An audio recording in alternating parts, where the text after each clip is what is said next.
Hello and welcome to the latest episode of Connecting the Dots. It's been ages since I've done one of these. Joining me on this one is Jenny Green, Digital Marketing Account Manager at 2222 Marketing. And she's joining me to answer the question, are LinkedIn ads worth it for small businesses in 2024? Jenny, welcome. Hello, thank you for having me.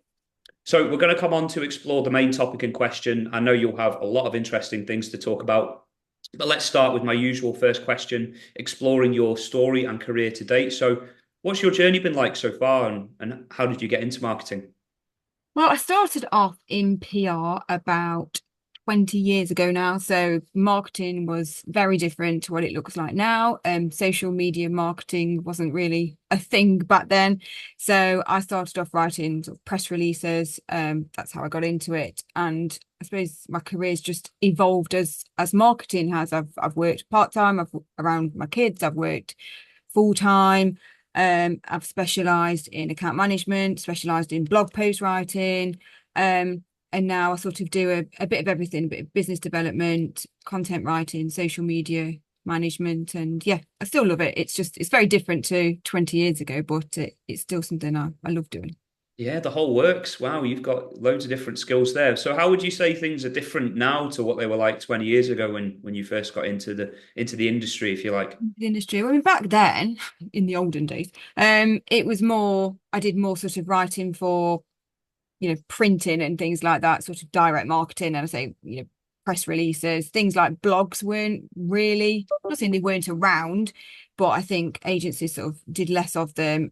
Social media management. I think back then we all just had a Facebook page that we used for sharing our holiday photos and stuff like that. But Yeah, we yeah, didn't, businesses didn't have them, or if they did, it was, just the odd post here and there. It wasn't really used as a marketing method. And obviously, good old chat GPT wasn't around back then. So yeah, the face of it's very different now to what it used to be.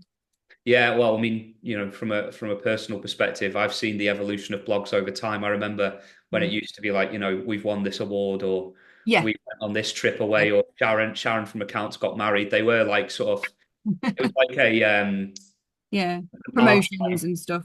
yeah, storytelling, but Yeah. in the way we know it now. But it really has changed a lot.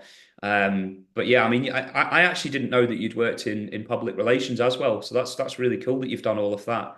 Going Uh, back, yeah, it was a good while ago to be fair, but yeah, that's where I started sending off press releases to the local paper and stuff like that. So yeah, yeah. and then praying for coverage. I remember Yeah. those.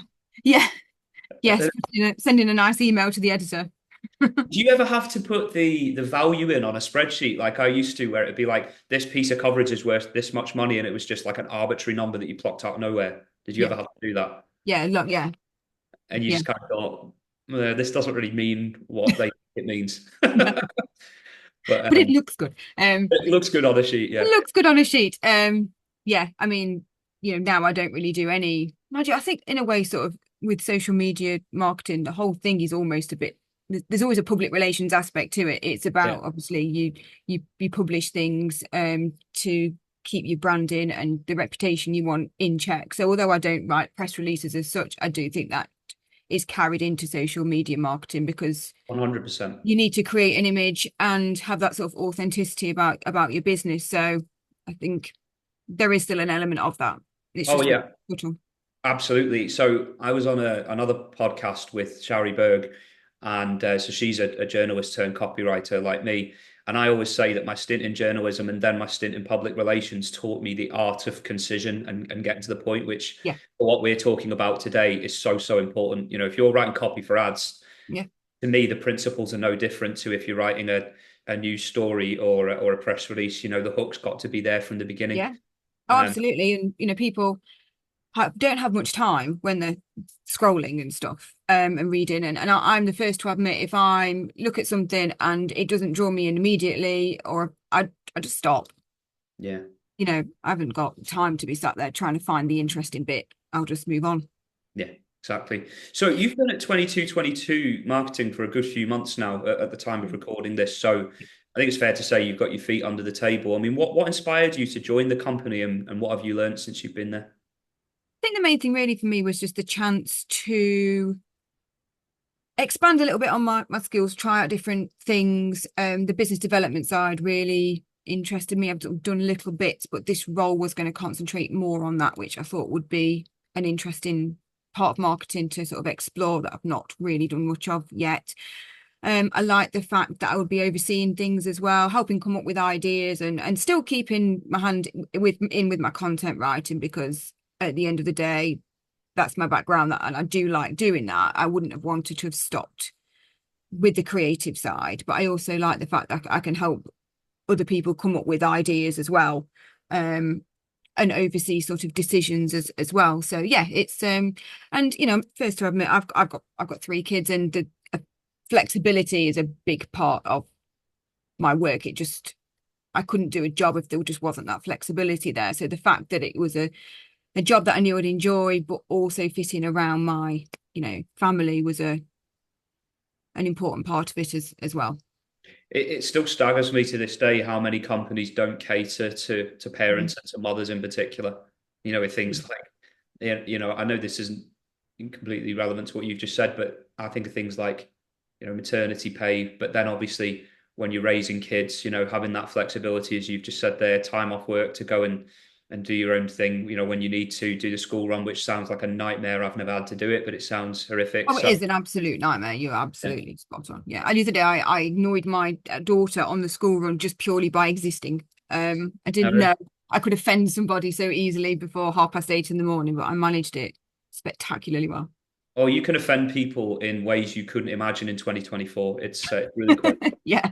Uh, so okay, so now we'll move slightly more into the main topic. So how does 2222 marketing help small business owners take their business to the next level on social media in general, but particularly on LinkedIn, as the episode is about that? Yeah. Well, I mean, yeah, we are a marketing agency, and we do outsource page management for businesses. So we manage their social media pages, come up with content, promote their business organically. But then we also specialize in helping them get started on pay-per-click ads like LinkedIn, Facebook, Google. Quite often it's something that businesses have thought about, but they've been put off by it. Either think it's quite a daunting prospect, or they assume that they've just got to throw loads and loads of their marketing budget at it and it's just not accessible. But actually, we can get them started out with a really small ad spend of £5 a day for Facebook ads, or £8 a day for LinkedIn ads. So it's not completely daunting and out of their reach. If it's done properly, it can be done, and it's a really good way of getting sort of your business in front of the right eyes, essentially. Well, that actually is a really interesting point that you've just made there, and that was going to be one of the questions I had was around misconceptions Mm. around social media advertising. When you say £5 a day, £8 a day, a lot Mm. of people, who are new to this and looking at it from the outside probably think it's going to be a hell of a lot more than that. And Yeah. I understand that it probably will be if you want to get a really, really good return. But Yeah. even like the numbers you've just quoted there, I imagine it can get them from A to B. And to be fair, that really surprised me when you gave me those figures. And the thing is, as soon as you sort of start to get, your return on investment, you can then increase the budget Mm. if you want to, if it's sort of like a certain time of year, leading up to Christmas. So, for example, they work really well for sort of e-commerce businesses. So, in the run up to Christmas, you can increase your ad spend because you want to target more people, and then reduce it, back down again if you want to. It's very sort of fluid in terms of how much you invest in it, but equally you get people that go, oh, I've spent all this money on Facebook ads or LinkedIn ads or whatever, and it didn't work. And you sort of go, okay, well, what did you do? And it turns out they didn't set the ad up properly and things like that. And it really puts people off. But actually, if yes, it is fiddly, but if it's done correctly, then it is a really good way of just, targeting people that might miss your post otherwise. Yeah, absolutely. So this is simultaneously the most important question, but also the most pointless question I'm going to ask on this podcast. I think I know what the first part of your answer is going to be. Go But on. are LinkedIn ads worth it for small businesses? And if so, why? Yes. Surprisingly, yes, I think they are. And I think they're particularly really good for B2B businesses, because if you target on LinkedIn, you can target by job title. So if you've got a specific service that you want to get in front of a certain sort of level within a business or a certain profession, or, occupation, then you can literally target your ad to those people. And also when people are on LinkedIn, their mindset's quite different. Facebook is used for more of a, well, not more of a personal thing, but I think the mindset when you're scrolling through your Facebook and when Yeah. you're scrolling through your LinkedIn is different. Mm. So if you've got an ad that is promoting your business to another business, I think it's more likely to have the right impact on Yeah. LinkedIn. Obviously business owners have Facebook accounts, but that's more of a sort of interest-based targeting as opposed to occupation-based targeting. So Do you have quite a lot of business owners that will come to you and say, I want to advertise on this platform, and you have to say to them, I don't think it's quite right for you and where your audience is. We would propose this platform as an alternative. Is that a conversation you have to have quite a lot with yeah, business? definitely. I mean, I think sometimes as well, people aren't really aware that LinkedIn ads are a thing. Obviously, Facebook has been around for a long time, and Facebook ads I think are quite well known. But quite often, I will say to people, "Have you thought about LinkedIn ads?" And they'll go, "Oh, I didn't know that you could do LinkedIn ads." Mm. And then you explain sort of the benefits of it and why it's different to Facebook, and they'll go, "Oh, yeah, that actually does sound much better. I just didn't know it was a possibility." So I think there is still a bit of educating to do on LinkedIn. People definitely seem to sort of know less about it than Facebook. Yeah. But if it's becoming a more popular platform, and it definitely seems that it is Yeah. with smaller businesses, but why would you say that is? So, for example, why would a business choose LinkedIn over, say, Facebook or Instagram or TikTok, whatever the kids are on these days? Why Mm. why why would yeah, I know there might be another social media channel I've not covered there, but why would a business typically go with LinkedIn specifically, or why would you guide them down that path over, say, one of those other channels that I Okay, mentioned? I think for a B2B business, so I don't know, sort of accountancy would be a good one. Um, that's a really good way of let's say targeting an actual title. And I think actually with LinkedIn, it's becoming more user friendly as a platform. I think LinkedIn have learned quite a lot from Facebook. The as far as ads went, the platform for it used to be rubbish. Mm. But I think they've learned from Facebook and seeing the success the Facebook ads have and the amount of revenue it can generate. And I think they are sort of taking taking their lead. I would never disregard Facebook ads because they actually, although as much as they're an interest-based platform, people could be scrolling on it in their personal time and then find that an ad pops up that is there because it it ties in with their interest or hobby or demographic. But yeah, I do think that the mindset is different on LinkedIn. So I think if you have got a product or service that you think somebody within a certain industry would be interested in, then LinkedIn is definitely a good one to go with. I feel like you could be a bit a bit bolder and a bit more personal with LinkedIn ads now than you could 10 years ago. That Yeah, so the guy who was on my last podcast, a guy called Joe Mackay, an Australian guy, lives in France, and he's a LinkedIn ghostwriter, and he's talked about this phenomenon called normcore. Don't know if you've heard about it, but it's people basically being a lot more normal now than they used to be on LinkedIn, and just I like that. basically appearing normal, talking normally, not calling themselves like gurus or influencers or anything like that. I feel like LinkedIn ads 10 years ago would have looked completely different to what they look like now. I mean, you're talking as straight laced as they come. Am I right in saying that? Yeah, Or and I think LinkedIn as well. I always kind of think back to so in the summer, I think I spoke to you about this before. I went to Edinburgh and I'd been on a Scottish networking event the week before, and I'd mentioned that I was going to Edinburgh, and loads of people were like, "Oh, it's so good. Try this, try that. Let me know how you get on." So when I got back, I did a LinkedIn post, and it's a picture of me somewhere in Edinburgh, and I said, "Oh, back from Edinburgh, had a brilliant time. Thank you to everybody that gave me some tips. It was so good." Loads of people commented saying, "Oh, glad you had a nice time." I think you did. You said you liked Edinburgh as well, so got loads of interest and stuff. yeah. The next day, I posted something on LinkedIn about just some play on words that I'd seen outside a restaurant. I thought, "Oh, that's really clever. I quite like play on words." Nobody cared. I think two people liked it. I think one was my husband, and I'm pretty sure that was just out of pity. And nobody cared, even though it's like, I put down why I liked it, why I thought it was clever. No one was bothered. So I think LinkedIn, as much it is a professional platform, for sort of work purposes. I do think that that sort of personal side of it is growing, and I'd say that's probably happened as well within quite recently. When I first went on LinkedIn, it was all very work based. Yeah, Nobody really very white posted collar, yeah. anything about their personal life. It was all, work generated content. But I think there's definitely been a tilt. Yeah, I like that. Work generated content to human generated content. Yeah. You would never sort of post about your holiday on there now. Sorry, back then, but No, now no, no. it's, what people seem to be more interested in. Yeah. So Well, we talked about press releases earlier on. I felt like every post I read on LinkedIn back then was like a press release. It yeah, was always like, company name is delighted to announce, and I hate posts that start with I'm delighted. delighted. Yeah. Oh, yeah. Yeah, it was all kind of stuff like that. And that's what I used to post from my own personal LinkedIn as the PR executive for the company. This company is delighted to announce, Yes. this disruptive company has won this award. And you're just like, oh, God. Yeah. Growing team.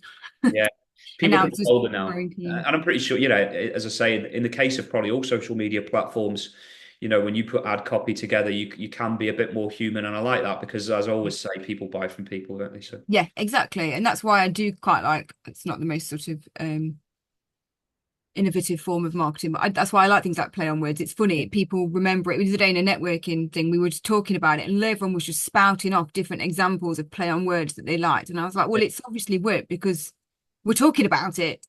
well, you've got to think as well, like what does it ultimately boil down to? The decision making process. I think more often than not, it's a vibe you get. I know that depends very much on the industry. Like some industries lend themselves more to vibes than others, but Yeah, it is about how somebody makes you feel, I think, and I'm glad that it's going in that direction now. yeah, Um, same. what are some examples of questions that you will ask small businesses when they reach out to you regarding LinkedIn advertising? Like, so what kind of areas will you explore with them in the beginning?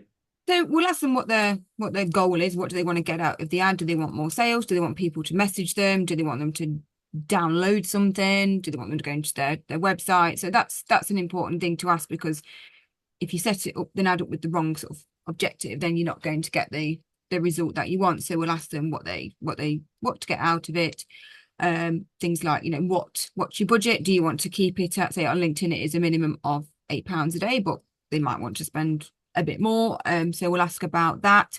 And we'll discuss the creative side of it as well, because you've got to choose the right words, but ultimately you've also got to make sure that the graphic that you use stands out as well, and has the right words on it. And sometimes what we'll suggest is split testing the creative medium. So they'll send a video in, for example, and then we'll split test that against a graphic. So we'll do that for maybe a week, and we'll see whether their target audience responds best to an image or a video.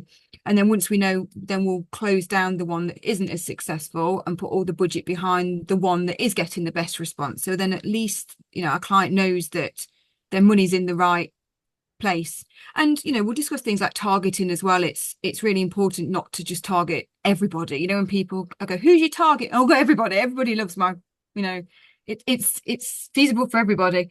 But that won't really work. So if you've only got a sort of small budget, you do need to make sure that your targeting is quite specific. So we'll make sure that they're aligned. Yeah, I think there's two things there that really stood out to me from your answer, which was the A/B testing first of all. Now, Yeah, companies could do that, but then the second part of what you said, which really stood out, was the bespoke targeting. Now, yeah, companies could have a go at A/B testing, but they wouldn't be able to. Most of them would not know where to begin because they mm, wouldn't have the kind of foresight to look for specific. Not just metrics, but like audience segments. I mean, I'm guessing a lot of this because I haven't done this stuff for a long time. I did paid ads for like a month back in 2018, so my knowledge of it is a little bit hazy. But yeah, I mean, in terms of like the A/B targeting, like I don't think most people would even know how to do that, and even if they had a bash at doing that, they wouldn't then know what specifically to look for, which is where you guys come in. yeah. It's at least you can say to the client, look, this your video, for example, you had a lot more interest in views than your graphics, so therefore we're going to put all your budget behind that. And they know then, they could have, if they'd done it themselves, they could have easily put all the money behind a graphic that wasn't really going to have the impact they wanted. So they kind of gives them more confidence that, oh, actually, yeah, my budget's on the right thing. Yeah, exactly. Well, on that point, how do you measure the success of LinkedIn advertising activity then for a small business? So what sort of metrics will you look at, and where will you sort of like steer small business owners towards, when you're analyzing the effectiveness of the content? That really sort of depends on what their goal is. I mean, you could have an ad that gets a record-breaking amount of impressions, but if they don't get the calls they wanted, or the click-throughs that they wanted, or the messages that they wanted, then all the views in the world are sort of pointless if it doesn't actually lead to anything. So I think a lot of the time that just depends on what they want to get out of it. I mean, if they get, really good likes, impressions, and calls, then, that's a winner. But I think really the main thing is that we look at the impact the ad is having and how that sort of translates to actions after the ad's been seen.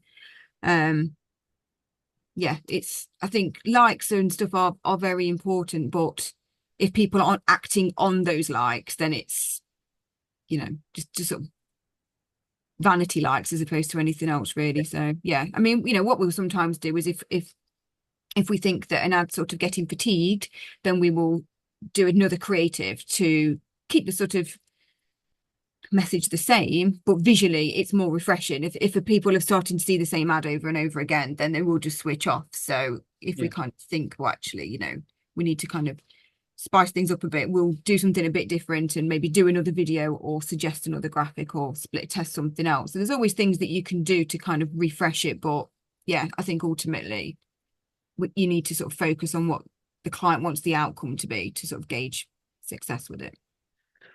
Yeah, but at the same time, is there sometimes a bit of expectation management in that regard, where the client might think that something is a good idea, but you have to then kind of say, well, actually, based on Yeah. our findings or our insights, we think you'd be better placed doing this. Because I can imagine there's quite a lot of misconceptions about LinkedIn ads and what they're designed to do. I mean, is that something that you've kind of come across before, or where you've maybe had to do a little bit of expectation management? Not asking you to Yeah. name them, by the way, but Fine. just where you've had to have that conversation. Yeah, definitely. I think sometimes the targeting is a bit of a sore point because people will just say, "Oh, just I want to put my, ad everywhere. Just, everybody will like it. I just target everybody." But Yeah. that won't work on a lower end budget. Sort of on Facebook, £5 a day is good. It's a good enough budget to get results. And same on LinkedIn, £8 a day is enough to get a really good result. But Mhm. it does need setting up properly, and the targeting needs to be done properly on sort of Facebook, for example. You're looking at around 1 million people on a budget of sort of £5 a day. If you just do it to everybody, Mhm. it it just won't have that impact. You won't get the results. So that's something we do have to say quite a lot and say, look, you need to go for the low hanging fruit. Yeah. Don't go for everybody because it won't work. So if you start off small and then you want to increase your target audience, as your budget increases, then yes, that's fine. We can look at that further down the line. But I think sometimes the expectations are quite high when it comes to targeting. There is an element of reining it in and trying to be more specific with it. Yeah, exactly. I think that I can't remember if you've said this already, so apologies if you have said this earlier and I've missed it, but there are ways to build or create an avatar that is about more than just the demographics as well, because you can see like what pages they've liked, and therefore you can deduce what interests they almost certainly have. I don't know if there's any other ways of doing it, but yeah, that was how I used to do it. Was obviously you'd look at like the old tried and tested metrics like age, location, uh, Yeah, and but there's a lot more to it than that. yeah, and there are certain industries where that is still really, really important. If you're selling a healthcare product, for example, and you're setting it up on Facebook ads, then you are going to sort of pick things, health and fitness and well-being as interests. Mhm. You can pick quite a few, and you're not limited to sort of one or two or anything. But depending on what your industry is and what your product and service is, then interests are very, very important, which is where Facebook ads are quite good because Yeah. that is say it is an interest-based platform, and things like age and demographic and stuff are still really relevant. Mhm. Again, particularly if you are a very local business and you just want to target your region or city even, then that will play a big part of it. Yeah, for sure. So do you have any success stories that you can share of a business that's invested in LinkedIn advertising and Yes. seen strong results off the back of it? Yeah, I can't name names, unfortunately. Yeah. But yes, we've got a franchise that we set up. We didn't set up the franchise. LinkedIn ads for the franchise. Yeah. They wanted to just target business development managers. So we set up the ads for them, and they ran it for 2 months, and they were really, really impressed with the results that they got. They didn't really necessarily go in saying, "Oh, I want, loads and loads of leads here." But we targeted business development managers, and the results were really good and much, better than he'd anticipated. We also set up some ads for a not-for-profit organization, and they champion race equality in the workplace, and their ads got 100 million impressions during Race Equality Week. So Well, that's that really was a really good one. But yes, I mean, we've, not just LinkedIn ads, but Facebook ads. We do quite a lot of Facebook ads for e-commerce businesses, and they, you know, we've had people say, "Oh, it's the best week of sales I've ever had," which is always nice to hear. And Facebook is really good for sort of online yeah. businesses. So that's always nice to hear when, people sometimes expect good things from ads, but then when they get great results, it's really nice when they kind of go, "Oh, I didn't, I was expecting a bit of an increase in sales, but not that much." That's always really nice to hear, because you kind of go, "Well, told you." Yeah, and it is very much horses for courses and managing expectations, as you alluded to earlier, where it's like, on LinkedIn, yes, obviously the ultimate goal is to generate more revenue for a business, but I imagine in the B2B space, well, I know in the B2B space as a B2B copywriter, it's a lot more, negotiations are usually a lot more drawn out. There's Yeah, probably more money involved in a lot of instances. So, it's good to get an insight into loads of different metrics. So you mentioned the impressions there. That's brilliant, because a lot of business owners, I imagine, especially on LinkedIn, will not just be looking at, I want the phone to start ringing tomorrow, or I want people to start buying tomorrow. If you can even just get like bums on seats, mm, metaphor speaking, you can just get people in a meeting room with someone else, their ideal client, yeah. then that's probably what most of them want.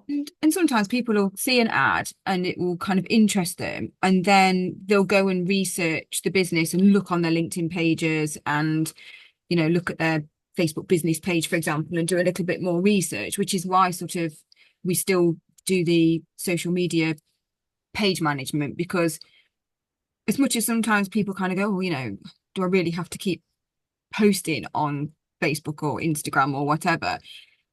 It's there to kind of give a sense of authenticity. So if somebody sees a Facebook ad or a LinkedIn ad, and then they think that looks good, I'll check out this business, all the relevant information that they then need to perhaps make a buying decision is there. It sort of backs up the ad as such. They work hand in hand, and I think you can't really have a sort of LinkedIn ad or a Facebook ad or whatever without having extra content on your account, because Yeah. if people see a Facebook or LinkedIn ad and then go and look at a business page and there's nothing on it, Yeah, yeah, yeah. then that's not going to install any sort of confidence in them at all. So Yeah. they do sort of work together. Yeah, you're right. I mean, just as you said there, you can't have one without the other. And I think, what's the word? Well, fur coat and no knickers, but that's probably not an appropriate reference to this. But it can, I suppose, it can be like that. Yeah, Yeah, because it I have works. seen it before. I've seen it before with other businesses where they've done an ad, and you look at it and think, oh, that looks pretty promising. And then everything that's like on the ad is not reflected on their website. The tone of Yeah, voice, the information. You go on it, and you're like, it feels like they've just almost recruited someone to do a series of one-off ads yeah, and not looked at their website, which, let's not beat around the bush. That is their ultimate shop front. That is their yeah, shop, you know? absolutely. Yeah. And and personally speaking, if I saw a Facebook ad and thought that looked really good, and then I did go and look at somebody's page, and it wasn't sort of reflected at, there's no way I would make a purchase. There's a lot more to it than just clicking publish. Yeah.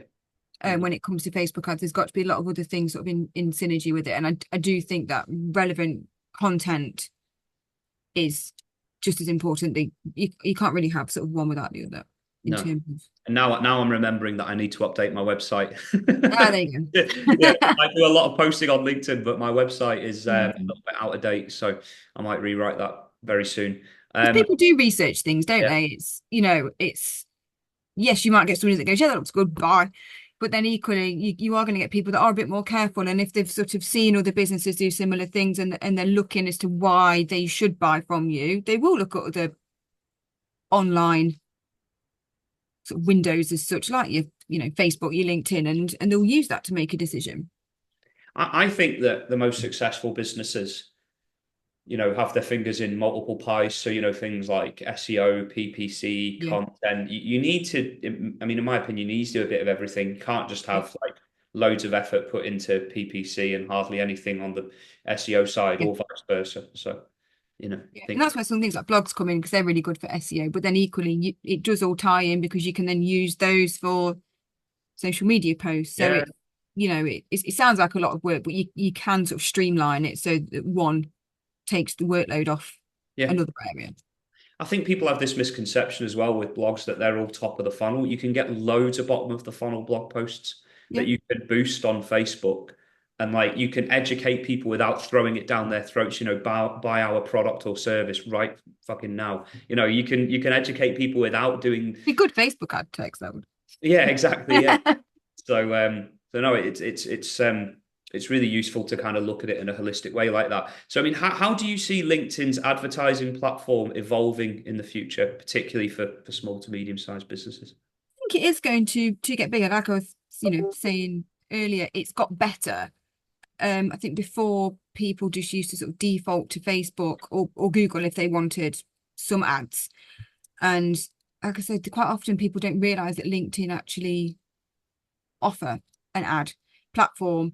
And I think because they have learned from Facebook and the platform, it has become more user friendly. I think it will become a more obvious option for small businesses, particularly, like I said, B2B industries. I think in the future they won't just normally it's sort of they go, oh, I want Facebook ads, and you go, well, have you thought about LinkedIn? And I think perhaps further down the line it won't go that way. I'm not saying it will overtake Facebook, but I think it will be a more obvious choice and something, and we probably have to educate people less on because it'll just be on a par with other ads, and it won't be such a sort of mystery as such.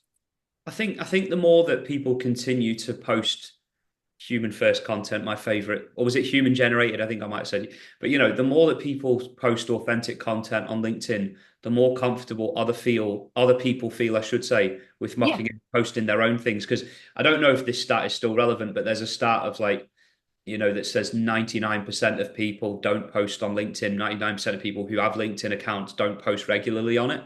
Whereas now I'm Right. really comfortable with doing that. And Yeah. more people start to get comfortable with that idea, I think the more people will be invested in it as a human platform. Because I've got mates even to this day who say, "Oh, I see you, I see you're big on LinkedIn, Mr. Businessman, and all this," and they have this assumption that it's like, still very white collar. Uh, Yeah. you know, Yeah. And I've got sort of friends that have the same attitude towards it. I'm not even bothered connecting with them on LinkedIn because they yeah. don't post anything. But they say, "Oh yeah, I'm on LinkedIn, but I don't even use it. I had to go on it for work, but I don't post." And I do think they do sort of feel a little bit intimidated by it because you think people will kind of judge you based on the sort of professional content that you put on there and as to basically how clever you sound. But actually, people just use it now more to kind of show a little bit of their personality. And I think in the hope that it will appeal to somebody else's bit of personality, and you'll think, yes, that I could work with you, or you'll Mhm. be the first person that I think of now when, your topic or your speciality comes up. I think that's what it's about. It's about sort of drawing people in, but just putting a little bit of yourself out there so that you're a little bit more accessible. Yeah, accessible is a great word. Mm. Um, so we're pretty much wrapping up now. Just the last couple of questions. So, what advice would you give to small businesses that are just getting started? I mean, it's almost like this is basically more of a summary of what you've said in the Yeah. in the podcast already, but just like some final top tips if you've got any. I would say, it's always worth giving it a go. It doesn't have to be a really, really expensive outlay. Don't be sort of put off and thinking, oh, it's that'll be sort of my whole year's worth of marketing budget blown in a month. You can start small and then just expand as your business grows. We can do different things to make sure that it's makes the right impact with the right people.